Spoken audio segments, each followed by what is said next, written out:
Hello students, आज हम constitution के बारे में पढ़ेंगे। चैप्टर जो हम ऑलरेडी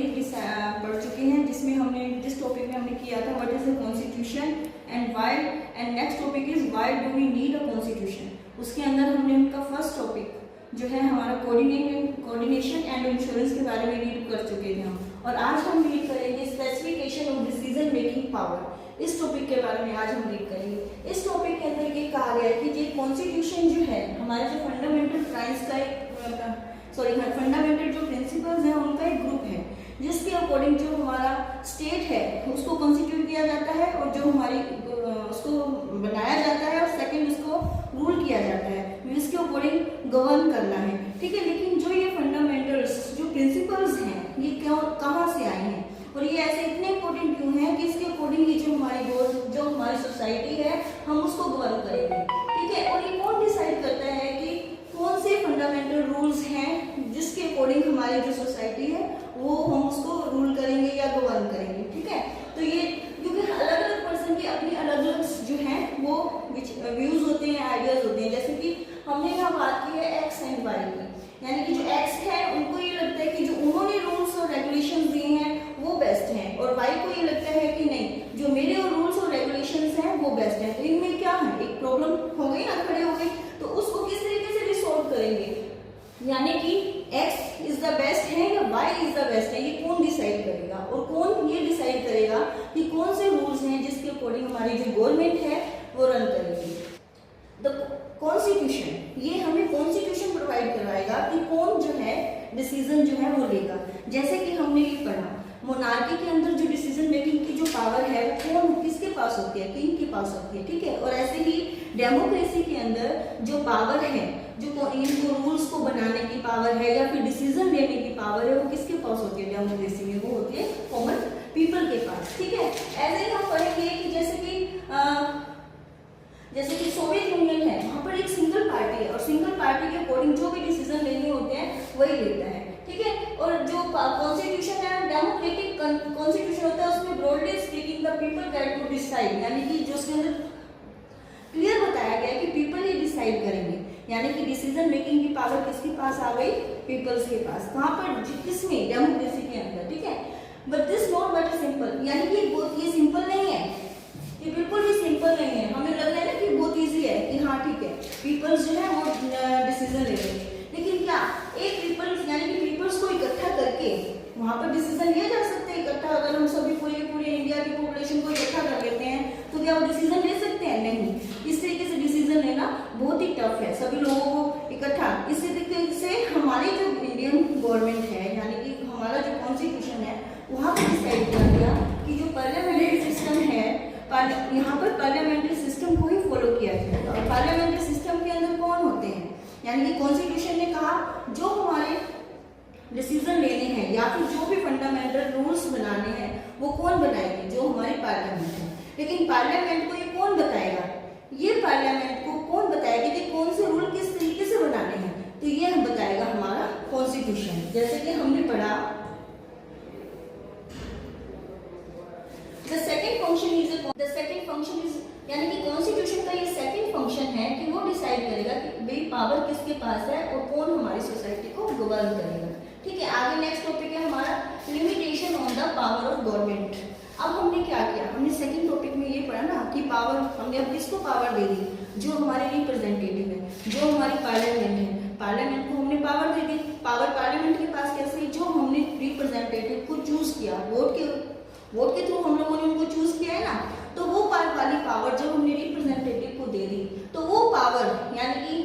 उनके ऊपर कौन सी ऐसी लिमिटेशन होंगी जो ये डिसाइड करेंगे कि उनको ये वर्क करना है और ये नहीं करना। तो वो डिसाइड करने के लिए कहते हैं कि हम हमने पावर तो दे दी सबको, लेकिन क्या होता है कि कई बार किसी भी एक ग्रुप के पास पावर चली जाती है तो वो कई बार क्या करते हैं, अपने आप में यानी कि डिक्टेटरशिप अपना लेते हैं, या वो डिसाइड कर देते हैं कि आपको ये जो एक कलर है वो पूरी की पूरी कम्युनिटी के अंदर किसी को नहीं डालना है, या फिर वो ये डिसाइड कर देते हैं कि एक जो ग्रुप है वो दूसरे ग्रुप को सर्विस देगा या उनकी सेवा करेगा। तो ये जो रूल्स आ जाते हैं तो यहाँ पर हमें एक बिल्कुल ठीक नहीं लगेगा ना कि हाँ अगर कोई हमारे जो लीडर है हमें बोले कि आपको ये कलर नहीं पहनना, या फिर आप इस ग्रुप को, ए ग्रुप को बी ग्रुप की क्या करनी है, सर्विस करनी है या ये लोग हमारी जो डेमोक्रेसी के अंदर ये चीज जो है वो बिल्कुल भी मान्य नहीं है, यानी कि इसको नहीं मानते हैं। तो उसके लिए उन्होंने क्या डिसाइड किया कि फंक्शन का, यानी कि जो हमारा कॉन्स्टिट्यूशन है उसका थर्ड फंक्शन है कि वो डिसाइड करेगा कि जो हमारी गवर्नमेंट है उनके पास जो हमारे सिटीजन हैं उनके फंडामेंटल राइट्स को किस तरीके से वो लोग